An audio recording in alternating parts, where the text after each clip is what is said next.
It's been a while, 3 months, and I wish I could tell you I was on a silent retreat or that I was deep in a creative project.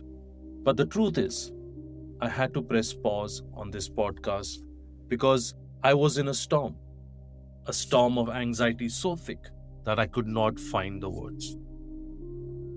And today, I want to talk about that storm, about what happens when you lose control.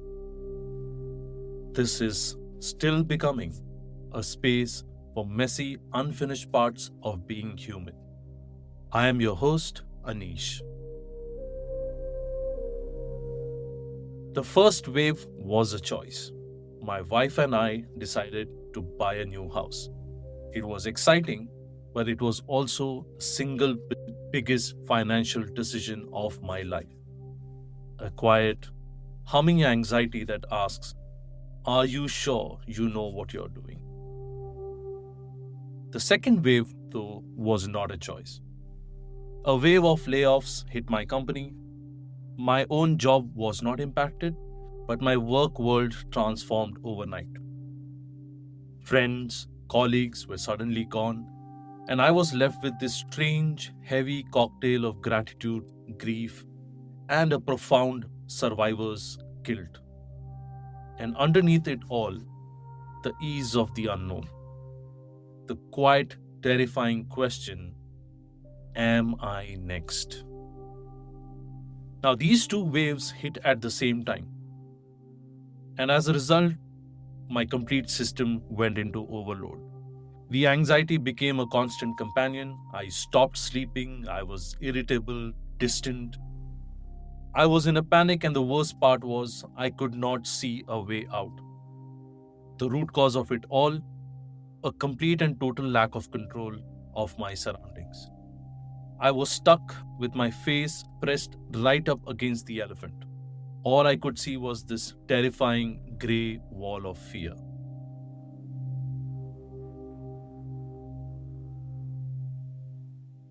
Now, let me explain why this feeling isn't just stress, it's a neurological emergency. Our brains are not just wired for certainty, they are addicted to it. They run on a prediction reward loop.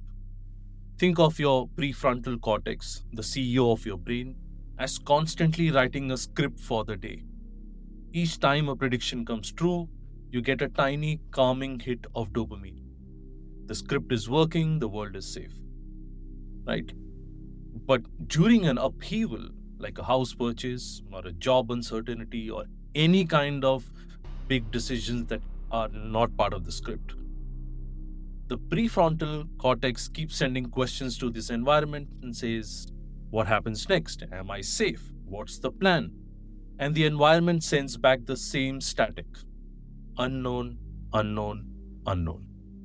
When this happens, the CEO of your brain effectively gets locked out of the office. An alarm system, which is your amygdala, takes over.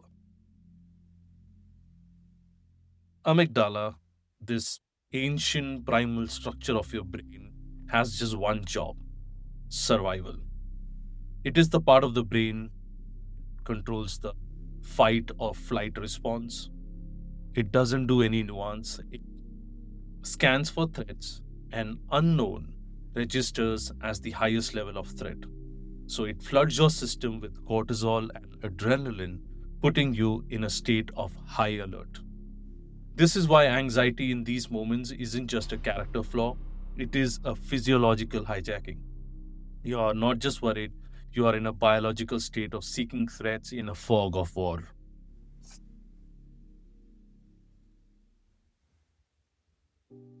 And then two things happen. Two small, unexpected moments of grace that gave me a way to step back. The first came from a homily by a priest, Father Brad, on a Sunday. He was telling a story about learning to stand up paddleboard. He kept falling until his instructor gave him three simple rules. And here are the rules. Rule number one: always look at the horizon. Never look down at your feet or up towards the sky, because both will cause instability and you will fall over. Rule number 2, once you're on the board, paddle. The simple act of moving forward, even slowly, creates momentum, and the momentum creates stability, which allows you to stand up on the board. Rule number 3, be flexible. Don't grip the paddle in a white knuckled death grip. Be ready to adapt to the waves as they come. As I sat there listening, I realized he wasn't just talking about paddleboarding. He was giving me a user manual for my own anxiety. Now think about rule number 1, look at the horizon. When we are anxious, our focus collapses. We stare down at the chaos swirling at our feet, the scary news headline, the critical email, the endless to-do list, or we stare up at the vast empty sky of what if? What if I lose my job? What if I made a mistake? Point is, both lead to imbalance. The horizon is your why. It's the long-term reason you are on this journey in the first place. For me, it was remembering why we bought the house. To build a home for our family. It was remembering why do I work? To contribute something meaningful. The horizon doesn't change even when the water is choppy. Then, second rule. Paddle, paddle, paddle. Anxiety loves a stationary target. When we are frozen by fear, we are at our most unstable. We ruminate, we doom scroll, we spiral. Paddling is the antidote. It's taking one small, deliberate, controllable action. It's not about solving the whole problem at once. It's about breaking the paralysis. For me, it wasn't solve my job security. It wasn't master my new mortgage. It was join the next work meeting.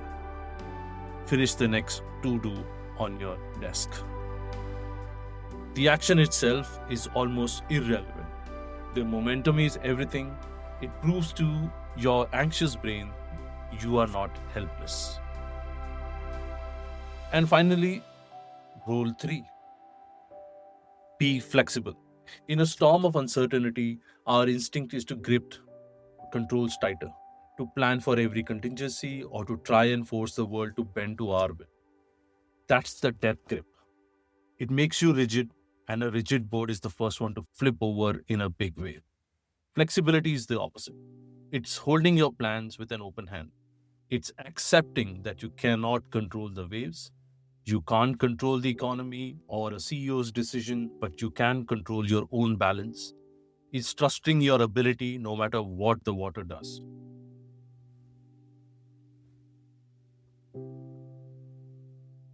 This user manual gave me a set of practical physical things to do. It gave me a way to navigate, but I was still missing something. I had a direction, but I didn't have an anchor. The second moment of grace came from my mother. I usually don't get into the details of my work when I am on a phone call with her. I try to protect her from the stress, but on a call, she could hear it in my voice. She sensed that there was something wrong. So I told her, I explained the upcoming layoffs, the uncertainty, the feeling of not knowing if I would be impacted. And without a single moment of hesitation, she said, with absolute unshakable confidence, you will not be impacted at all. I don't know why you are worried. I started to argue. I said, but there's no way to know that. It's a huge company. I don't know who takes the decision. I just don't know. And then she cut me off. She insisted, and her certainty was so total, so pure, that it did something to my nervous system that no logic ever could. It gave me a sense of peace that I hadn't felt in months. Later, I asked her, how can you be so sure? And she replied, because my prayers are to keep you away from any such situation. My confidence comes from my belief in Lord Jesus. And I've been thinking about that moment a lot. Where does that kind of rock-hard confidence come from? Is it just deep faith, blind love, or something else? Well, I think it's an alchemy of all the three. On surface, it's her faith. For her, this isn't a guess, it's a conviction built on a lifetime of spiritual practice. Her belief is its own form of evidence. But psychologically, something else was happening. She was lending me her regulated nervous system. My own brain was stuck in this threat response loop. Her unwavering calm acted as an external anchor for my own stormy internal sea. It was a non verbal message to my body: you are safe. And underneath it all, there is experience. This wasn't her first storm. My mother has weathered her own waves, her own uncertainties, her own fears. She has a longer horizon than I do. She has seen storms pass before. She knows that the sun comes out again. Her confidence wasn't just in her faith, it was in the deep, quiet wisdom of her own resilience. So, what is it? Blind love, deep faith, lived experience. Yes, it's all of it. It's irrational, beautiful, unshakable force of a mother's love, forged in faith and tempered by a lifetime of storms. It was the feeling of someone else having so much faith for you that it becomes your own shield. And I know as I share this that for me, that anchor was my mother. But that leaves a really important question. What do you do? Who do you have as an anchor? What can you offer yourself when you are in the storm and you feel like you're completely alone? And this is where we have to do the work consciously identifying and sometimes even building our own anchors. An anchor is any person, place, practice, or idea that holds you steady when the waves are rough. It is your source of borrowed calm. It is your external proof that all storms will pass. So, what can your anchor be? Maybe it's a person, a conversation with a friend who doesn't try to fix you, but just listens. A partner who just sits with you in the quiet. Maybe it's a place, the feeling of walking into a library and being surrounded by a universe of quiet knowledge, a place of worship, or just a quiet corner of your home. Maybe it's a practice, the rhythmic grounding repetition of a run, the simple clarifying act of writing your thoughts down on a blank page. And sometimes the most powerful anchor is an idea, the predictable comfort of a favorite poem or a sacred text, a single powerful quote that you write on a post it note and stick to your monitor.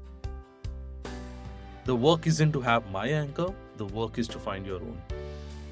And maybe the ultimate work of becoming is learning how to be your own anchor, is building your own merit board of past resilience, a logbook of every storm you have ever weathered. It's learning to offer yourself the same unshakable faith that my mother offered me. It's the quiet, radical practice of looking at your own fear and saying, with a confidence born of experience, you will not be impacted. You have survived before, you will survive again.